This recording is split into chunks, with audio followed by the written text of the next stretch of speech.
Hey there YouTube, welcome back to another episode of Jay's Beer Reviews. So I'm really excited for today's episode because it is one of the best times of the year to be into beer. So all of the Oktoberfests have been coming out. There's also the pumpkin beers, which I'm totally not even going to try any of those. But the Oktoberfests are coming out, so I'm really excited to talk to you guys about Oktoberfest beer. So of course, every time I go to review a beer, the first thing I do is I grab my BJCP style guidelines. It was interesting because when I went to go look at the BJCP's website, I noticed that it's kind of hard to classify what they call an Oktoberfest in the most recent style guidelines. I thought to myself, I was like, I know there used to be an Oktoberfest beer style, so I looked up the old BJCP style guidelines. So these are the ones from 2008. And the ones from 2008, they do have under category 3B Oktoberfest / Marzen beer. So those are the old style guidelines, so I really don't want to use them. So I use those to figure out what beer I should be looking at in the new style guidelines. So I'm going to go with 6A, which is the Marzen. And what I can say for sure is that the old style guidelines for Oktoberfest / Marzen match up with their commercial examples for the Marzen in the newest edition. So like commercial examples that they list here are like Hackershore, Original Oktoberfest, Paul Liner Oktoberfest. There's a couple other ones that I've never seen before. In the old style guidelines, they have those. They also have like the Victory Fest beer, Great Lakes Oktoberfest, Spaten Oktoberfest, Capital Oktoberfest, Goose Island Oktoberfest. So I'm wondering maybe if the BJCP decided in the newest guidelines to kind of split up kind of like their Fest beer and Oktoberfest, if there's much of a difference. So looking at the newest guidelines, I see under Marzen, their overall impression, they call it elegant. So it's an elegant, malty German amber lager. Clean, rich, toasty, bready malt flavor, restrained bitterness, dry finish that encourages another drink.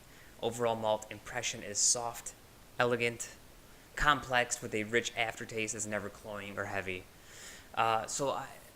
Me personally, I remember most Oktoberfests from when I first started drinking, like a Sam Adams Oktoberfest. To me, it was kind of cloying.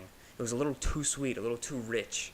The Oktoberfest I've had more recently, last year, they're very drinkable. They do have a rich toast bread character, but for the most part, you should be able to drink a whole bunch of it and be, wanting to drink more if that's a wise idea or not. So one thing they say is there should be no hop aroma. So you should really just be smelling the malts. Should be very clean. Again, that word elegant is thrown in there. So for appearance, it says amber orange to deep reddish copper. Should not be golden. I will just note that the previous style guidelines said like a deep gold is, the minimum. So they changed that. For flavor, it says distinctive and complex. It should suggest sweetness but finish moderately dry to dry. The hop bitterness is very moderate. I remember drinking these, and the overall impression that I got was that it's like a really rich malty beer with some bitterness, but it's really restrained bitterness. And that's what it says here. It says the hops are there to give balance to the malty palate. And the one thing I actually do like about the style guidelines in this case is they have a comment section for each beer. So under this one, it says that the modern German Oktoberfests they're golden.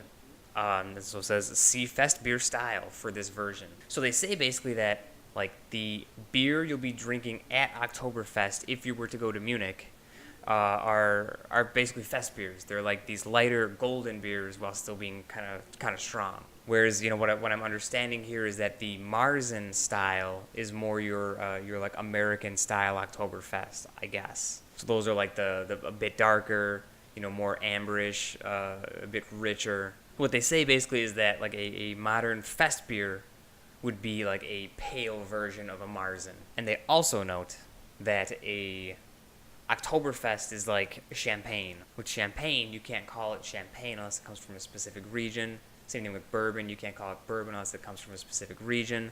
They're saying basically Oktoberfest beer should not be called Oktoberfest without having come from Munich is basically the only place. After having tried like a bunch of Oktoberfest every year, after reading the style guidelines, I have an idea of what Oktoberfest beer is.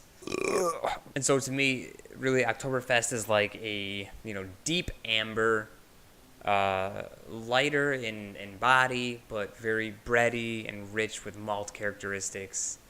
Oktoberfest is a beer that really, to me, is super delicious because I like hops. I'm a hoppy kind of guy. Your regular German, like Pilsners and, lagers and all that stuff, they're good. But for me, the Oktoberfest really, amps up a little bit of that flavor that you would get from a hoppy lager. And so that's kind of why I like them. I feel like it's a good lager that's balanced between malts and between hops. And so, really that's just my opinion. So agree with it or not. So that was our style rundown. Thanks for tuning in to Jay's Beer Reviews. In my next episode, I'm going to actually try a beer, and I will grab it for you. And I'll grab it for you right here. This beer is actually listed as a commercial example for the previous style guidelines. However, it is absent from the current style guidelines. I've always heard that this is the best example of Oktoberfest beer, and it's always available for me every year. It's always the one that sells out the first. And so I got some Ayinger, so I'm gonna give that one a try. This is their Ayinger Oktoberfest Marzen Authentic Bavarian Festival Lager. You want to find out how this beer tastes? Tune in my next episode. Please give me a like if you enjoyed my style rundown, and actually leave me a comment. If you have anything to say about the split between the two different style guidelines, or if you have a kind of different idea of what you think Oktoberfest beer is, leave me a comment. Let's start a conversation. So tune in for the next episode where I crack this bad boy open and give it a taste. I'll see you guys there. Thanks for tuning in to Jay's Beer Reviews.